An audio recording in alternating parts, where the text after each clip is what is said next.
Okay, hello everybody. I would like to welcome all people here in Jagiellonian University and other people on the internet.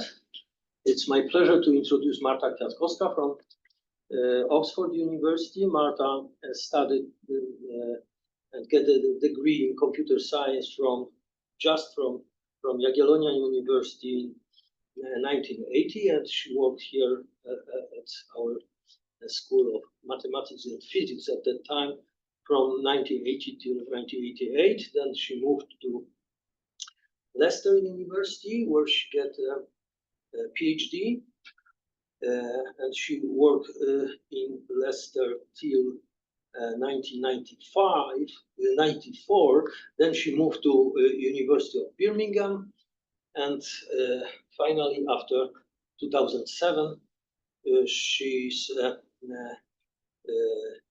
professor at the Oxford University. As I see in your CV, Marta Kwiatkowska was the first female professor in the Department of Computer Science, and now is the head of the Automated Verification Research team. Marta Kwiatkowska is a professor of computing system in the Department of Computer Science, and is a fellow of Trinity College of Oxford. Her research focuses on developing modeling and automated verification techniques for a computing system.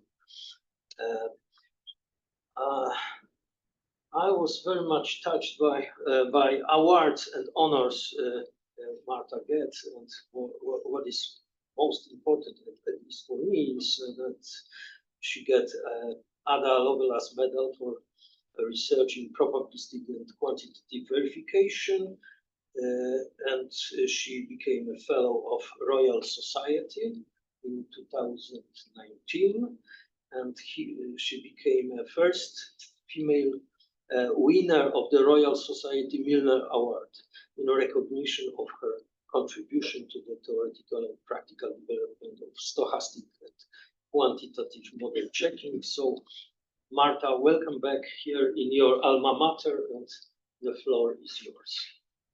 Thank you, Marek. Good afternoon. It's really nice to be back after 40 years. It's 40 years this year since I left.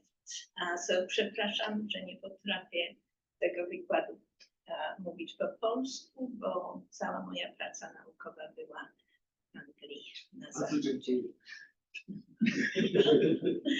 Okay, so what I'm going to talk about is some recent strand of work that fits within the modeling and verification field, but it is now attempting to adapt the techniques, methodologies, and also software tools to verification for AI.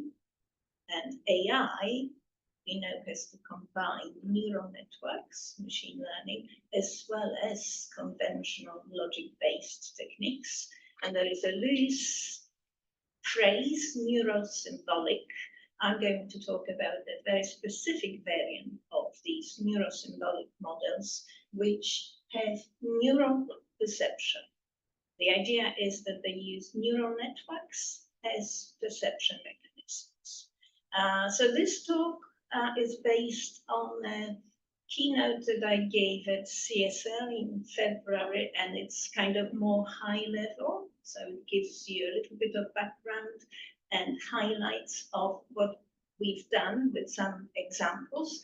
But if you are interested, I can talk in more detail separately. Okay, so I will start by sort of giving you an idea of what I've been working on for many years. This is something that I started working on when I moved to Birmingham, and it has continued ever since. It's just been expanding with different kinds of models. So it is probabilistic model checking. The term itself is rather ambiguous. What this means is model checking, that is automatic verification for probabilistic systems, for probabilistic models. But it is not just model checking, it is also for models which have decisions and uncertainties. You can also synthesize strategies that are guaranteed to reach the particular target. So the idea is that we have a system, okay, yes, maybe this is very ambitious, but yes, you can model a car, as a transition system. There would be many situations where that car would have to use randomization, either intentionally as part of the algorithm or the protocol, or perhaps there is environmental uncertainty that it has to deal with. So I'm going to end up with a probabilistic model, and this is just simply a variant of a Markov chain, some variant of a Markov chain, huge perhaps. And what verification does is then starts with system requirements, vague system requirements, which are translated into the language of temporal logic. Now, in temporal logic, we can say f less or equal than t crash. That means eventually, within time t, the car crashes. Obviously, I don't want the car to crash, but you cannot guarantee that it will never crash. So what we are interested in, the model is probabilistic. So what we are interested in is computing the probability that eventually, within time t, the car crashes, but because we want to be safe, we want to keep this probability very small. That's why that probability is bounded from above by 0.01, but perhaps it needs to be 0.0001, similar to 90 probabilities. And then if you have a tool, software tool, which is a probabilistic model checker, software tool which is a probabilistic model checker, for example, Prism, then if you feed a description of the model in a textual language and also this kind of temporal logic formula, it will then tell you, yes, the property holds, the car is safe. Doesn't mean that it will never crash, but it will crash very infrequently, or okay, yes, failed, so you have to go back and redo it, but you might also get quantitative results. So you might, for example, want to obtain a function which maps the parameters to probabilities or some other features of the model. And if the model itself has decision points, so it has probabilistic transitions as well as decision points, you can generate a strategy. And this is what I will focus on more today. So where does probabilistic model checking come from? As I said, I started working on this topic when I moved to Birmingham, but in fact, the first algorithms, theoretical algorithms for verification of Markov chains against variants of temporal logic, linear time temporal logic, were introduced early in the 1980s, but without an implementation. There was a first software tool implementation in 1990s, but it wasn't really until in 2001 we have released Prism. Prism stands for probabilistic symbolic model checker because it was and still is based on binary decision diagrams. And since then, several other probabilistic model checkers have been released, and it is an area of industrial relevance. People teach probabilistic model checking using Prism. They use it for experimenting, understanding, analyzing various systems and protocols.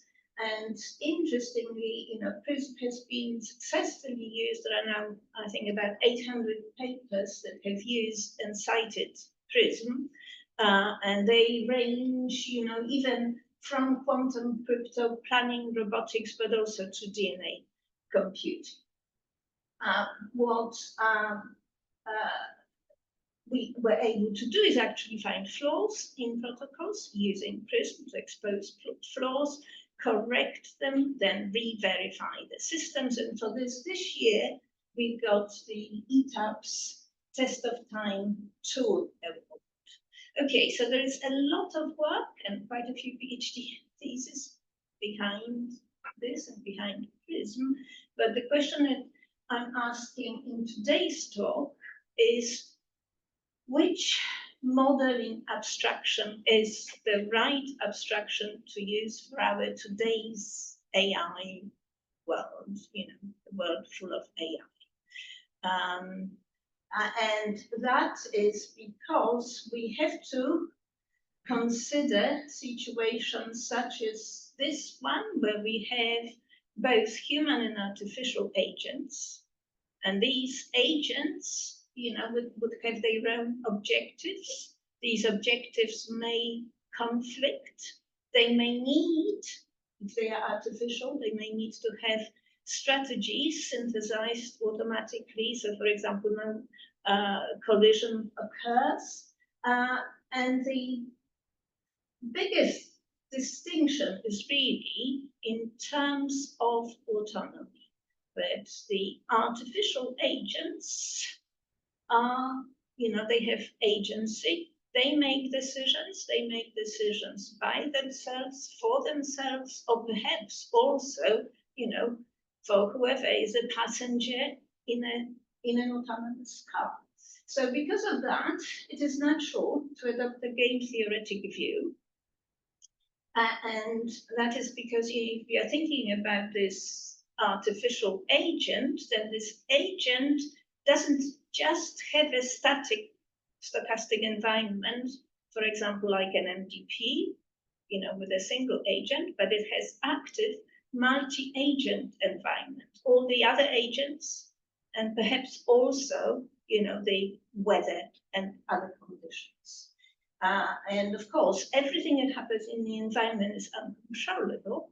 It is about controlling the behavior of the agent through the strategy synthesis so that bad things do not happen. And as we know, games are very useful for strategic planning, for negotiation, for incentives. And in fact, every time you cross the road, or go on a bike, you are actually engaged in this with, the other road users or even, the other autonomous cars. So stochastic games, multi-agent games, are actually an appropriate modeling framework for autonomous and AI scenarios and beyond, also in economics. Now, to tell you, to give you an idea, this is not just something that I'm working on. There are other people. This is an example of some work from Berkeley and Stanford, where they have used dynamic games to actually model the merging into traffic. As you probably know, if you read the news, autonomous taxis are around. They are driving in San Francisco, but they are overcautious and a little conservative because they still find it difficult to perform tasks that we humans, can negotiate more easily. So sometimes they just stop because they have a fail-safe, or they can't merge into traffic. So this is an area that is already explored, and it's in particular an area where there are significant theoretical and algorithmic problems, and these are open problems that are just waiting to be solved if you are, looking for students. So what I'm going to work with is concurrent stochastic games, and this is just the standard concurrent stochastic games that are already implemented in an extension of PRISM. I have a number of agents, and the agents act autonomously and concurrently. So this is not like this. This is an example of a turn-based game where in a turn-based game, there is a first one agent who controls the state. So I can divide the states among the agents, and here the green agent will then have to choose between this action, which is probabilistic, this is a probability distribution, and that, so T1 or W1, and the behavior, the executions alternate between states, and actions of the green and the blue agent. These are properly subsumed in concurrent stochastic games. So what happens in a concurrent stochastic game is I don't have this division. In every state, you can have a number of agents active, and all agents independently and simultaneously choose one of the actions. And then the transition is made according to the product of those probability distribution, according to the joint probability distribution. So this is a joint probability distribution obtained from a product of T1 and T2. Okay. Now, in general, I'm going to have a transition function which has states and then takes actions into account, and the transition produces a distribution on target states. That's the joint distribution. And what this symbol bottom is allowing me to do is to generalize the behavior so that, for example, I can model a situation where only one agent moves and the other just takes a silent action. So this is just an extension of the formulas. Okay. So that's what a concurrent stochastic game is, and stochasticity, generally arises from uncertainty. It could be from noise, but it could also be randomization. For example, protocols such as Bluetooth protocols, Wi-Fi, they use randomization deliberately. Now, what does model checking for concurrent stochastic games involve? I have a logic, and I'm not going to give you the full details of that logic, but it allows you to have the formulas like the one that I showed you before, that eventually, with probability bounded from above, I can reach some good state, say, eventually some good state. And you can take a multiplayer game and we work with a variant of HEL. What HEL stands for, it's a temporal logic, but it's an alternating temporal logic. It has the coalition operator. So you can have a number of players, but you can select a coalition and you can prove properties for that coalition as the group of players, irrespective of what everybody else, okay, the complement of the coalition do. So that's why we can reduce this to 2 players. And for now, I'm showing you just zero-sum properties. Now, this problem is already very complex because it's already, for zero-sum, it's already p-space. And it does not give you strategies that you would normally work with deterministic, because you have to generalize to randomized strategies. So the idea is that if you are driving in this car, the strategy may have to tell you have to move left with probability 0.9 and go straight with probability 0.1. This is necessary in this setup. And what we have to do in order to analyze these properties, like computing the probability that eventually we will end up in some good state, is we use value iteration. And value iteration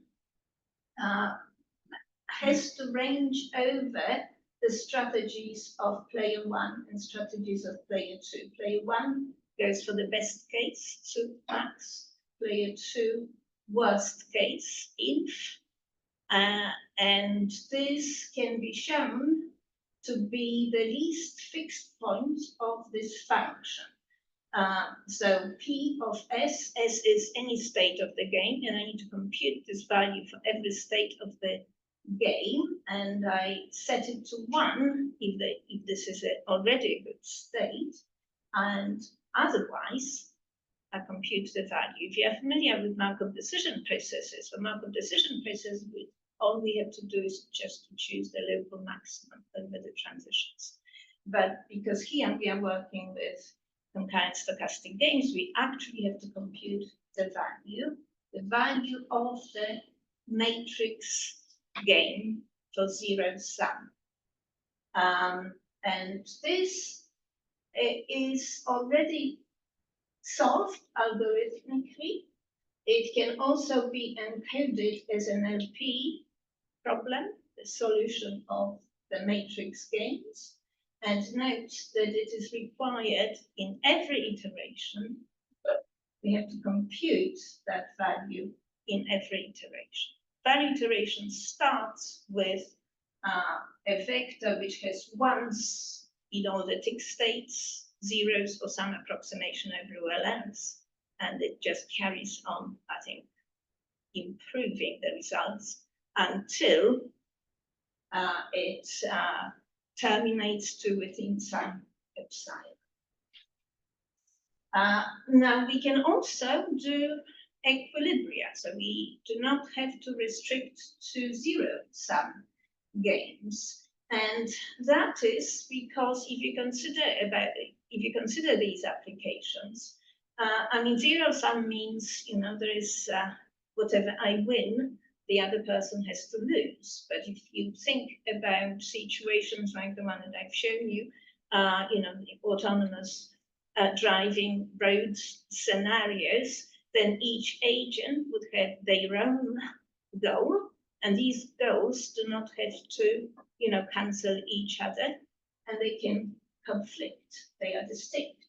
So for zero-sum properties, this is an example of the double angle brackets is a coalition operator. So I'm proving this and computing the maximum probability of, for the probability that eventually I reach a goal within time t for the single robot. But I have a situation here where I have a coalition of 2 robots, and each of these has its own objective. Okay, they have their own objective. So in fact, what you can do is you can introduce the notion of Nash equilibria, for which there are already algorithms. Unfortunately, the problem itself is more complex, and the existence of proper exact equilibria is still an open problem. So we have to work with epsilon Nash equilibria, which are known to exist for concurrent stochastic games. Epsilon means they are just approximate. Okay, so there is a well-known algorithm for computing these equilibria, which can also be encoded in SMT.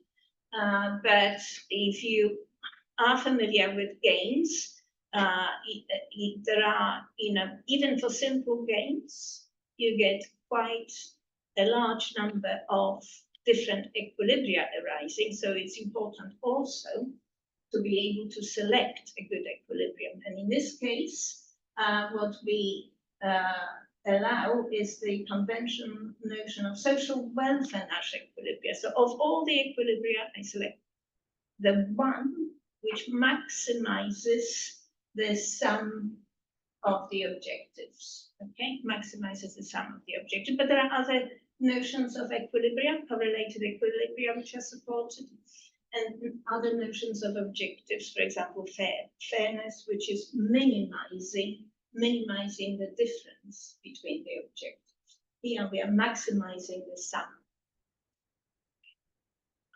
Now, what do we have to do in order to compute the equilibrium? We can again extend the value iteration approach, except that we have to work for two-player games with bi-matrix games. So we start, again, value iteration will start with 1-1 if both players have already reached the objective. If neither player has reached the objective, I will compute the value, but now I have a pair of matrices, so I have, bi-matrix games. And what happens in between, okay, notice one of the players has reached the objective, the other one hasn't. But I've reduced the situation from a two-player game to a single agent. So I can just reuse Markov decision process MGP analysis because I only have one game.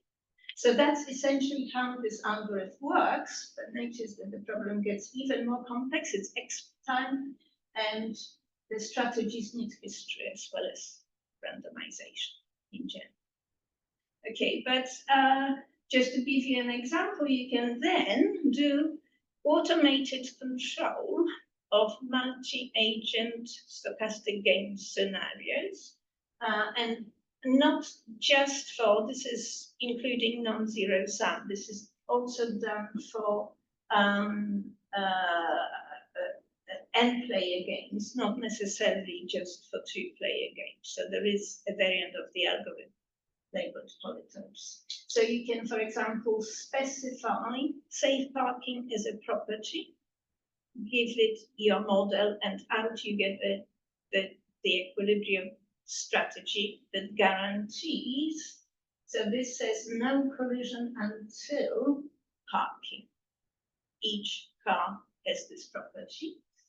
And this one minimizes the collected traveled distance. So it will select the best equilibrium in terms of the distance, but of course you can have a different way of selecting the equilibrium. Okay, so all this is past work and is already implemented in an extension of Prism, which we call Prism Games.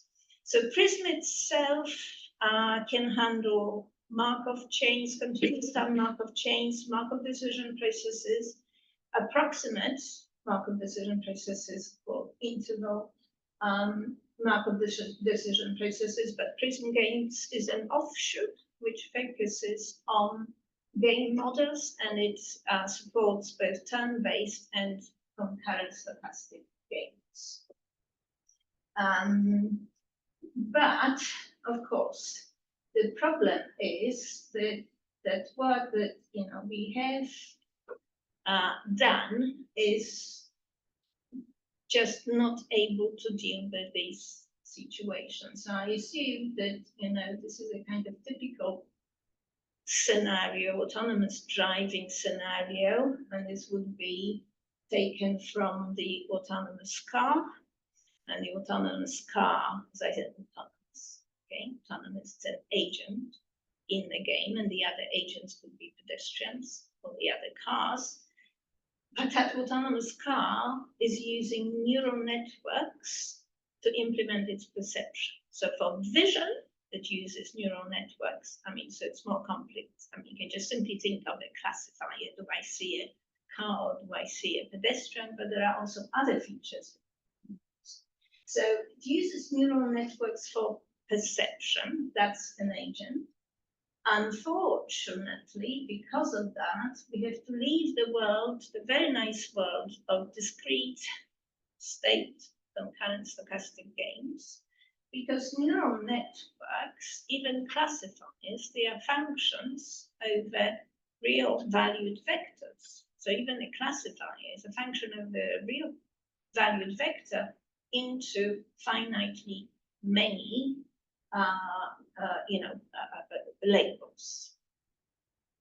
And because of that, we are forced into the continuous state spaces. That's one thing. And the other thing that's even worse is we have to consider partial observability. because if I have a car and this car sees these bounding boxes, well, you cannot expect this car to have full information about all the other cars and the environment. Okay, so that's the difficulty. So I think what I will finish off with is the more recent work, which starts off with the setting of concurrent stochastic games. And then what it tries to do is it tries to consider agents within those games, agents which have perception implemented as neural networks. So what do we use this perception for? I'm going to assume that this is a classifier neural network, and perception could be something like vision, but I will also show you examples of, location detection, and examples of intention prediction.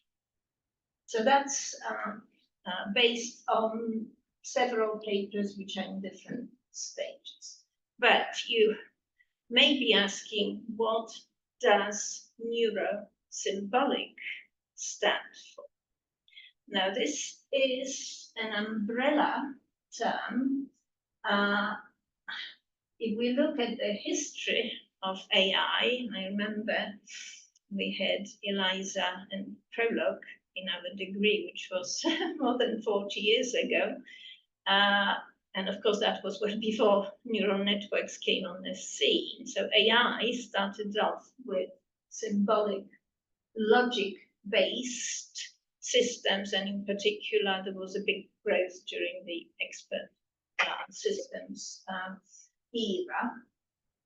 And this in a cartoon is represented like that. And these neural networks are being chased away by these very powerful logic-based systems. But unfortunately, the situation has turned around. This is deep learning. So this is, the neural side just empowered by deep learning, and it's trying to chase the logic side away. I actually believe that we need both, but we need good arguments and we need very good ways to combine them. So neurosymbolic AI is an umbrella term, but I'm not addressing, there is a grand challenge, which is how to obtain good combinations of the neural and the symbolic parts so that you get good performance from the AI systems. I'm not working on that. I'm just focusing on the particular combination of neural and symbolic. So what I'm going to look at is systems, as I said, games, where I have neural networks used for perception, and the agent would have a symbolic controller, and I will restrict the interface between them so that, for example, the perception, the information that comes from perception, it comes from this real vector space, it's converted to a symbolic value, which I call percept. And that's how I'm going to combine the neural and the symbolic. So people have already looked at how one may combine, and I'm showing examples of 3, of which I've chosen 1, but there are 3 more that I'm not showing. Okay, so what are these neurosymbolic games? Well, they are going to have neural components, and to start with my neural components, they're only going to be used for perception. And the controllers will be conventional, symbolic, logical. What I mean by this, really conventional transition systems. And I will constrain the interface so that information can be, I can take a neural network, trained neural network, use it as a perception, and then extract information from that neural network, convert it to a symbolic information, and use it in the control. So I'm doing knowledge acquisition through that, and enhancing the controller that way. But the agents themselves, in other ways, they would be conventional transition systems. They will have local states, local strategies. So what I will have is I will have this situation here, but each agent, may have this neural network. And because of that, I will be forced to consider as an environment, say in this case, it's a real valued square. So I have a continuous state space, which models the environment. And I have two agents here, the blue car and the red car. Okay, so that's the general setup. Now, how does the neural perception play a part here? Well, if you train a neural network to perform localization, you would give it a few data points, train a neural network. Imagine this is a real neural network. And if you then compute the pre-image of that neural network, because it's a classifier, so it has finitely many discrete points, the cell IDs. If you compute the pre-image, you would get this kind of decomposition. Notice that this is, of course, not perfectly aligned, but this is how it happens in real life, because these neural networks are trained from finitely many points, and the grid is not going to be perfectly aligned. So my work is focusing on developing methods that try to model and reason and build strategies for these imperfect objects that are obtained through machine learning. I want to have a system where I have a game, but the game has this learned perception that I will use, to extract information from the perception. And I want to do verification and strategy synthesis for this. Okay, the complication, unfortunately, is that I have to consider this infinite state space. Okay, so what's the state space just for two agents? What I have, that's the infinite environment, and I have local states and percepts for each agent. That's it's a hybrid state space. And the agents use this learned perception function. So the observation is it depends on the environment. So for localization would be an environment, but this is just generalizing it so that perception depends on the local state of the agent. Okay. So that's just the setup of the game. And for now, this is just full observability. So I'm working with, real valued environments, and I'm assuming full observability. So that means that I can access every point, and I know exactly where, the system is. Full observability. But of course, what do I do? This is a game which has a hybrid state space, infinitely many states. So the problem is so obviously undecidable that a lot of people will just give up. But what we do is we develop methods which exploit the structure of the model that is induced from that classifier perception. So if you think of what that classifier does, this one just imposes a decomposition of the environment into the cells. This is an initial decomposition into sets of states that have exactly the same perception. So I'm going to enforce that property throughout as I'm trying to execute. This we know is not a static decomposition. So you start with the initial decomposition, but then as you execute the system, you have to actually subdivide these regions further so that each region containing infinitely many states has exactly 1%. And with this allows me, under various assumptions, allows me to build an abstraction which is actually based on piecewise continuous value functions. So I will still be computing values, but the values are of very special kind.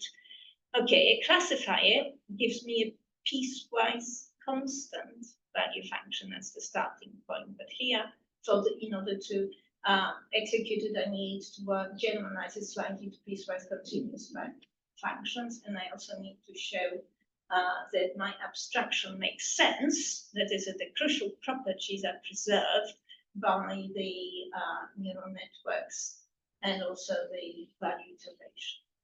Okay, so in fact, what you can get is that each region is a composition of many parts. So region has exactly the same set, but it's not a single region. In fact, it is a disjoint union of a number of polytopes if you work with something like red neural networks. And in order to compute, to do verification, we again compute the value function, which can be done, but I have to do zero-sum games at each step as before, plus I have the computation of the neural function.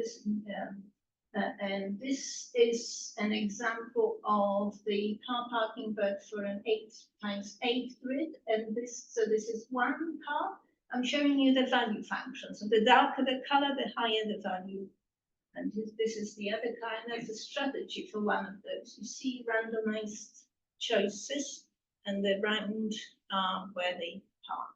So that's what you can do with full observability.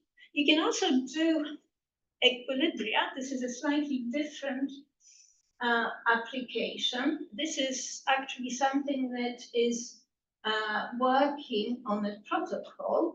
It's called the Collision Avoidance System, APAS. It was proposed for autonomous aircraft, and this is its variant for the vertical collision avoidance system. The original one focused on a single agent and worked with an MDP. So the environment was stochastic and just a single agent. And we were the first to consider this as a game, because in fact you have one own ship, one aircraft, then you have another aircraft, which is the intruder. Now, the way that this protocol works is that it accesses a small number of variables.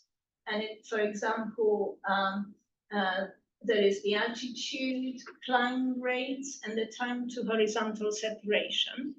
And there is a neural network, ReLU neural network, that's trained from a number of points.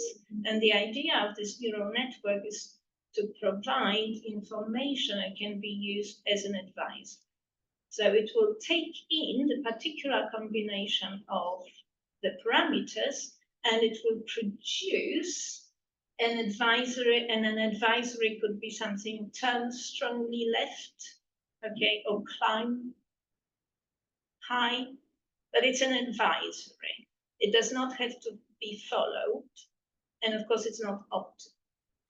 So what we also do is we add a trust value. We check compliance of the policy with the advisory. So we add a trust. Trust is a value which measures whether these advisories are trustworthy.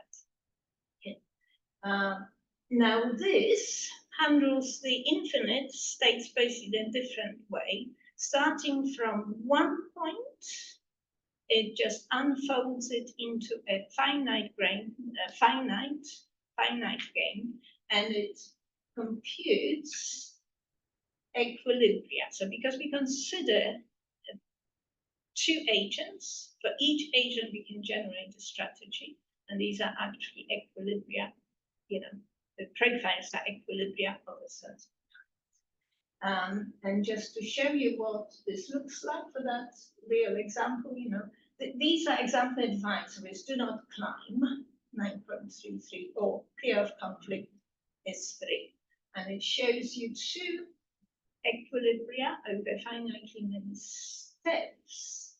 And this one, which shows that the equilibrium, that's the strategy which chosen, is actually not out. But of course, that is only part of that. So far, I have only considered fully observable systems. But if I want to work with neural networks modeling perception, I have to consider partial observability. Partial observability in the sense that, if I have this autonomous car that, performs vision using a neural network, it just does not know the precise location, its own precise location. It's the same for, things. So I will show you how to do it by starting with just generalizing this, but for a single agent case, which is a neurosymbolic variant of partially observable MDP, Markov decision process here. So what I have is I have an agent which has a neural network as a perception, and what that means that this agent does not have direct access to the environment, to the location. It can only access this information through the neural network, and that means it only obtains these percepts, which can then store and manipulate within the system. So it just is a single agent, and this is an example of localization function from a trained neural network. So that's how you might start with a single agent for 2 players. It already gets very complicated, and in fact, thanks to some people at Charles University, we have adopted a restricted variant of 2-player partially observable stochastic games, POS-Gs, which are one-sided. And I'll show you why this makes sense. One-sided means that I have 2 agents. Only one agent uses a neural network for perception. So they are both working in the same environment. One can only observe it through the neural network. The other one can see everything. The other one can see directly the environment, but also can see directly the states of the partially informed agent. Why?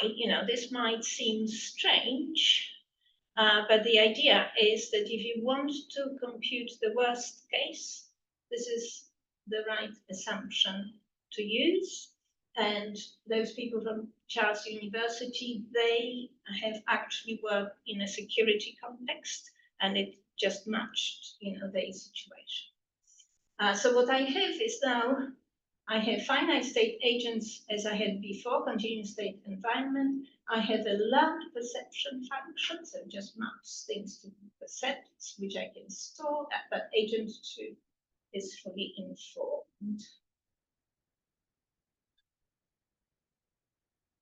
Okay, so this is the motivation. As I said, working with a fully observable agent is useful if we want to consider the worst case. So I'm going to show you an example. Just imagine I have an autonomous car, and that autonomous car is using a neural network, but that neural network is used for intention estimation.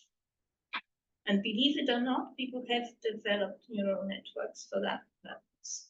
So they are trained from videos, and the idea is that videos show a number of frames, and if they show pedestrians on the side of the road, they can train a neural network to work out whether the pedestrian is likely or not to cross the street.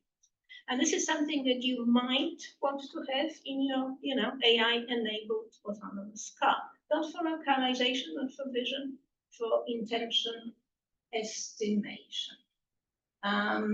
So I have a pedestrian here, and this pedestrian can cross or can move back, and this car will move forward and will try to, at every point, try to estimate the intention and then decide what to do, generate the strategy. So the neural network produces three. It's a classification. So unlikely to cross, likely to cross, or very likely to cross. Okay, so the car is enabled by the neural network, but the pedestrian is fully informed, not because the pedestrian knows everything, but because I want to know the worst case for the pedestrian. And the goal is to synthesize a strategy for the vehicle to minimize the likelihood of a crash. We are going to talk about infinite horizon discounted games, so you cannot prevent that kind of crash, you can only minimize the likelihood of a crash. This is what that network looks like that they have trained. It is a recurrent network, so it looks at a sequence of frames and predicts from the sequence of frames based on the position of the pedestrian. We've just simplified it, so we only look at two bounding boxes. This is the current box, and they are identified only by the top left corner position. And these positions are relative positions. And we fix the size of the bounding box so that we don't have too many parameters, but we train them on the same high data set. So it's a data set of videos that they have collected around traffic to try to inform this kind of software, and our role is trying to work out to what extent this kind of software can be used safely in autonomous car scenarios.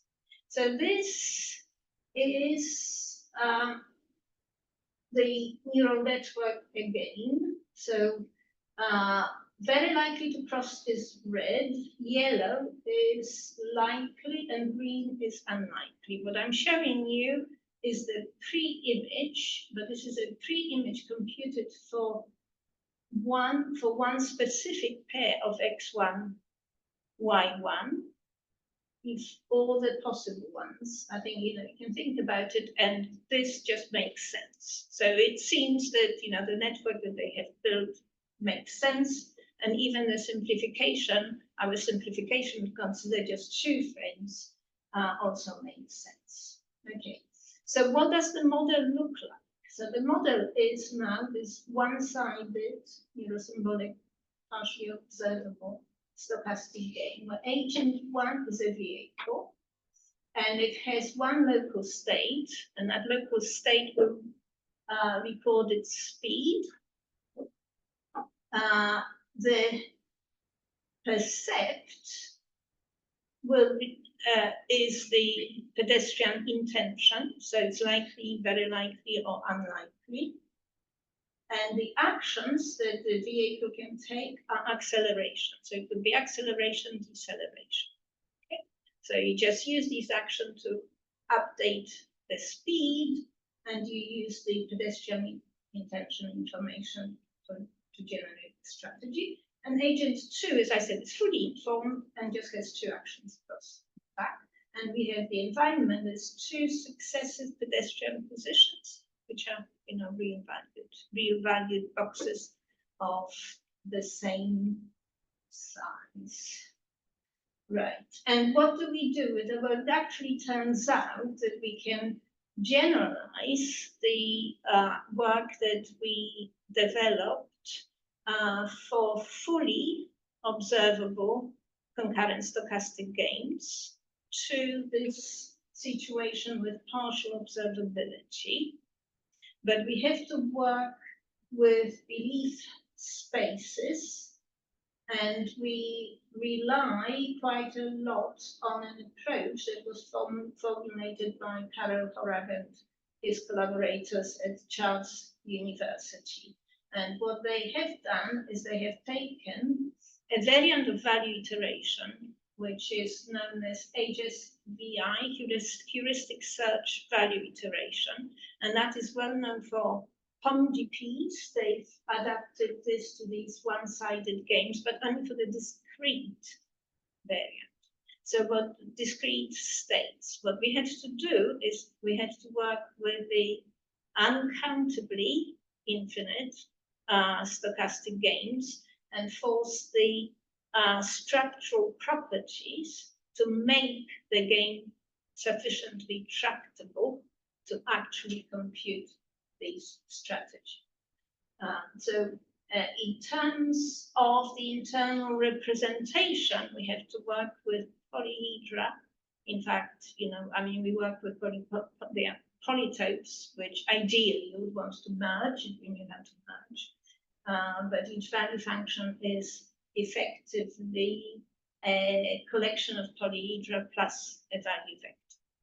That's at every iteration, and every iteration you you have to solve these compute values for games. What can we do? Well, we can generate for that pedestrian example. Okay, so notice, we've just taken a trained neural network for which we then compute the abstraction. And for that, we can generate strategies. So if you can see the green, yellow, and red just show the intention that the car observes. This is at the top is acceleration, at the bottom is the speed, and this is the crash area. And as you can see here, the crash cannot be avoided. But I think looking at some of those examples, I think the behavior is reasonable. And what we were also able to do is the HSVI is an offline strategy synthesis method. So it computes the value using heuristics, computes the value function, and then from the value function will read off the strategy. But in games, there are also online methods, and we were able to adapt these online methods by combining them with bounds that are pre-computed using HSVI. So HSVI produces lower and upper bounds on the value, and we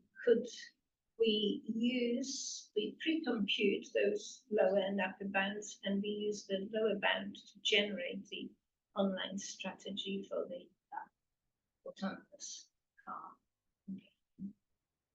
Now what we have also done is we've generalized a variant of the pursuer-evader scenario, which was studied by Karel Horak.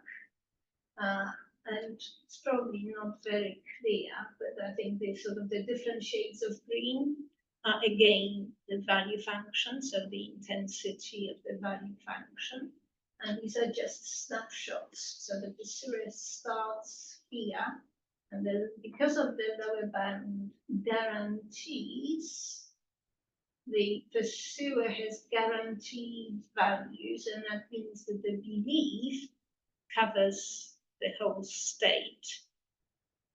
And in fact, this pursuer successfully captures the evader.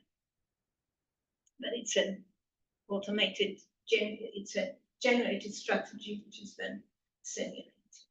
Okay.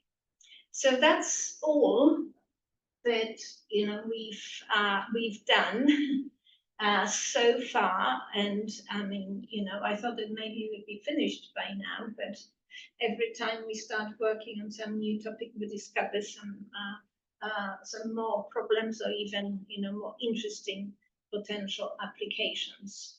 I think at the moment, although the case studies are realistic, the scalability and the computational effort that is needed is too high. And what we are looking at is we are looking at ways to combine it with sampling-based, Monte Carlo sampling-based techniques to improve the complexity. And I think beyond that, we are trying to understand better this reading abstraction, and in particular how the decomposition has to work, and even further decomposition as the value computation is computed. And for now, the methods are, in some sense approximate, but the baseline, they still give you the exact computation baseline, because the pre-image computation for the perception mechanism is an exact pre-image. But there are ways to approximate the pre-image, and they would then yield better and more efficient analysis. So that's it. And in terms of, I think, where my work is going, is kind of picking up more the neurosymbolic modeling, which, as I said, was focused on a very particular combination of the neural and the symbolic, but it focuses on bringing in reasoning, in a sense of reasoning using logic, as opposed to just statistical reasoning, which neural networks excel at. So thank you. And I just wanted to acknowledge my funders.